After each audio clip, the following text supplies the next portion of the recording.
que fundé, me mandaron un mensaje: espera la llamada de nuestro abogado. Yo respondí: entendido. Luego, en silencio, vendí mi 51% de acciones. Horas después, mi teléfono explotó con 69 llamadas perdidas. Ese fue el día en que se dieron cuenta de que yo era quien tenía todo el poder.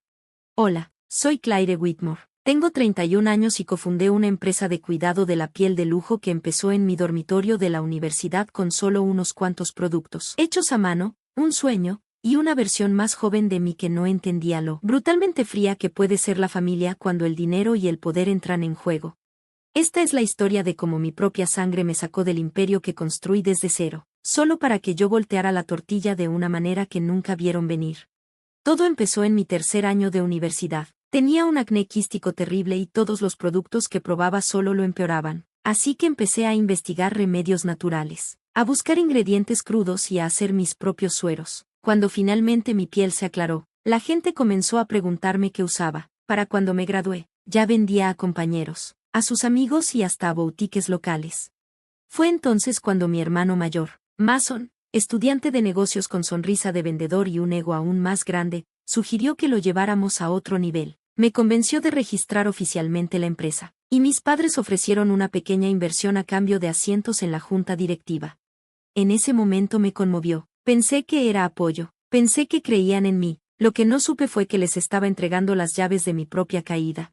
En 3 años estábamos en grandes tiendas, aparecía en revistas, daba conferencias, incluso salí en un artículo de Forbes, pero yo siempre era la cara, nunca la voz. Mi hermano empezó a tomar decisiones ejecutivas a mis espaldas, tratándome más como la mascota de la marca que como la fundadora. Mis padres, que ahora eran accionistas mayoritarios junto con Mason, comenzaron a cuestionar cada decisión que tomaba, porque quería lanzar una nueva línea, por qué contrataba a cierto personal, por qué seguía tan involucrada. Se sentía como morir por 1000 cortes pequeños. Me iban sacando poco a poco de la misma empresa que creé en un dormitorio, mientras mi familia sonreía para las cámaras y estrechaba manos con inversionistas como si ellos hubieran sangrado para llegar ahí. La gota que derramó el vaso fue una lluviosa mañana de martes. Había propuesto una nueva línea de empaques ecológicos. Las cifras eran sólidas. Mi equipo había hecho la investigación. Los clientes la pedían a gritos. Pero en lugar del debate habitual en la junta, recibí un email frío y seco de Mason. Decidimos llevar la empresa en otra dirección, con efecto inmediato. Quedas relevada de todas tus funciones ejecutivas. No habrá llamada ni reunión, solo despido. Me quedé mirando ese correo como horas. Mis manos temblaban mientras seguía leyendo. Luego vino un mensaje de mi mamá. Espera la llamada de nuestro abogado. No es personal, Claire, es solo negocios. No es personal, ni siquiera había llorado todavía. Creo que estaba demasiado entumecida. Simplemente respondí: entendido.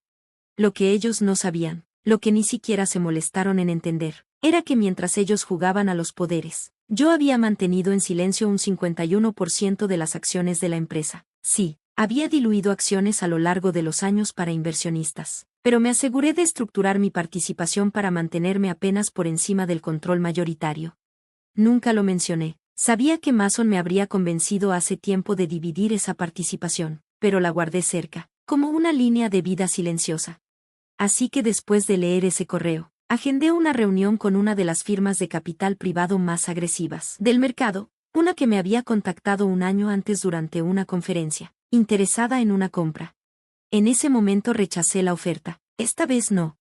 En menos de 48 horas vendí mi 51%. El trato fue limpio, firme y muy definitivo.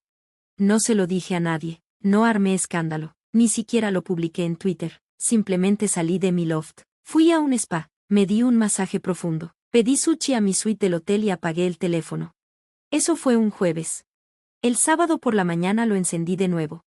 69 llamadas perdidas, 22 mensajes de voz, mi buzón de entrada estaba a reventar, mi mamá, mi hermano, hasta mi papá, que casi nunca llamaba, a menos que fuera por impuestos, habían dejado mensajes repetidos.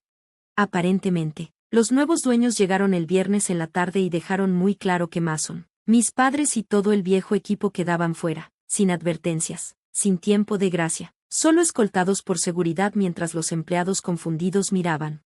La empresa había cambiado oficialmente de manos. El trato incluía control ejecutivo total, y la nueva firma no tardó en ejercerlo. Un mensaje de voz de mi hermano destacó. Su voz se quebró mientras gritaba, ¿cómo pudiste hacer esto? Nos arruinaste. Clare, maldita, esto no es lo que papá quiso cuando habló del legado. Devuélveme la llamada antes de que esto empeore. ¿Empeore? Me reí, por primera vez en semanas. Me reí hasta que me dolió el estómago. Porque la verdad es que yo no arruiné nada, ellos sí. Me sacaron sin entender la estructura de su propia empresa. Intentaron jugar ajedrez con quien construyó el tablero. Y no lo hice por venganza. Lo hice porque por fin entendí que ya estaba harta de ser pequeña para hacerlos sentir grandes. Ya no iba a luchar por un lugar en una habitación que yo misma construí. ¿Me siento culpable? No, me siento libre. Y esto es solo el principio. Ojalá pudiera decir que ahí terminó todo, que me fui a una vida tranquila, tomando lates y viendo cómo el imperio que construí siguiera sin mí, pero las cosas nunca fueron tan simples con mi familia, especialmente cuando les quitas poder, dinero y control en un solo movimiento quirúrgico. Todo comenzó con las filtraciones a la prensa. El lunes en la mañana, todos los medios de negocios ya se habían enterado de la venta. Titulares como: fundadora Clare Whitmore vende participación mayoritaria en giro inesperado. Y. Nueva administración sacude gigante del cuidado de la piel tras salida de fundadora. Estaban por todos lados en mis alertas de Google.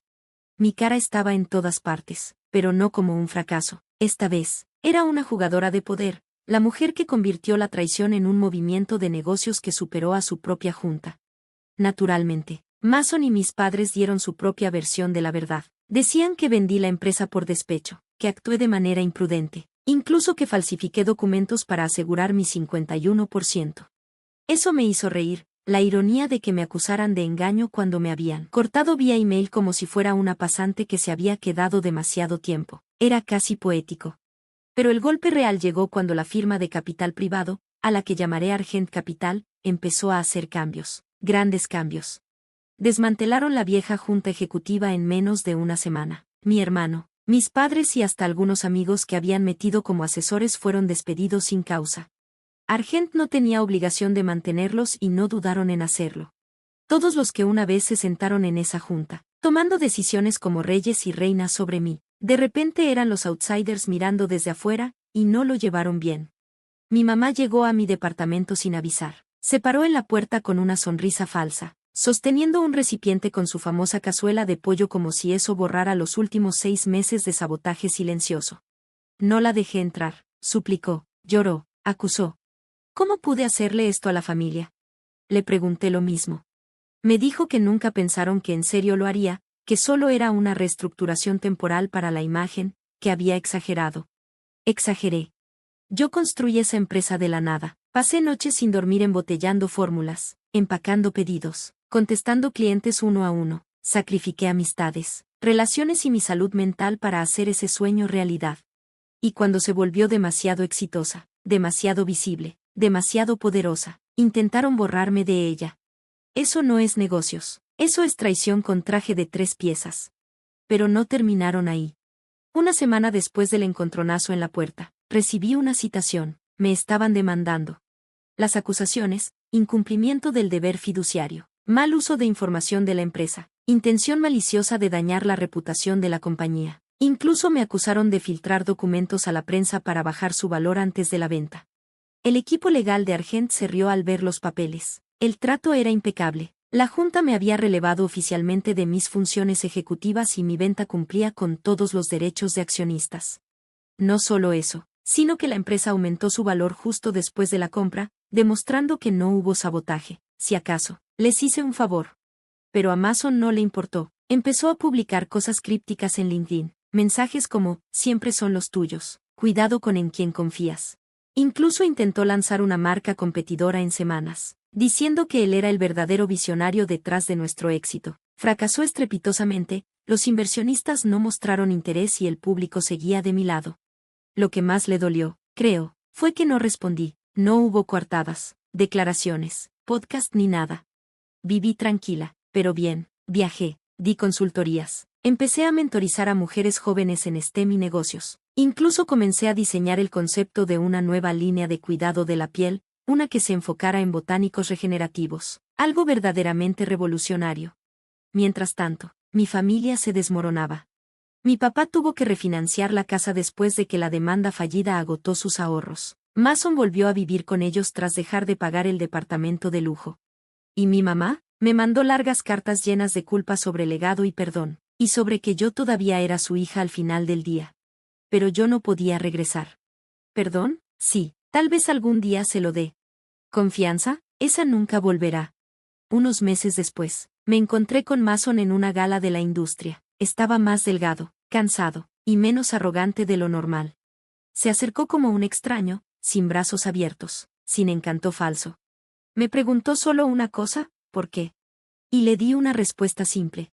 Porque me enseñaste algo, Mason. Me enseñaste que la sangre no garantiza lealtad, que no todos los que aplauden quieren verte ganar. Y lo más importante, me enseñaste que construir algo no garantiza que te permitan quedártelo, pero alejarte con tu dignidad intacta, eso no tiene precio. Por primera vez, simplemente se quedó callado y yo me fui, no por maldad, sino porque ya no tenía nada que probar. La empresa sigue bajo Argent. Ya no es mía, no legalmente, pero el legado, la historia, las fórmulas, el nombre, la razón por la que existe en primer lugar, eso fui yo, siempre lo seré. Y eso nadie, ninguna demanda, ningún mensaje ni llamada perdida podrá quitármelo jamás. Al final, me sacaron de la empresa que fundé, intentaron borrar mi nombre de todo lo que construí y hasta me llevaron a juicio. Pero no pudieron quitarme mi legado. No pudieron borrar los años que invertí en cada fórmula, cada noche sin dormir, cada riesgo. Creyeron que me estaban castigando, pero solo me liberaron. Y mientras ellos se hunden en las consecuencias de sus propias decisiones, yo nunca me he sentido más fuerte. A veces la mejor venganza no es